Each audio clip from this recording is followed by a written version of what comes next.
الفراق والتفت الساق بالساق إلى ربك يومئذ المساق فلا صدق ولا صلى ولكن كذب وتولى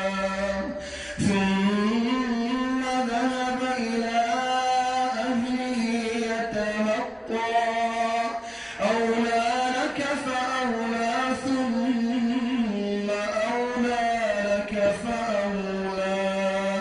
أيحسب الإنسان أن يترك سدى ألم يك نطفة من مني يمنى ثم كان علقة فخلق فسوى فجعل منه الزوجين الذكر والأنثى أليس ذلك بقادر أليس ذلك بقادر أليس ذلك بقادر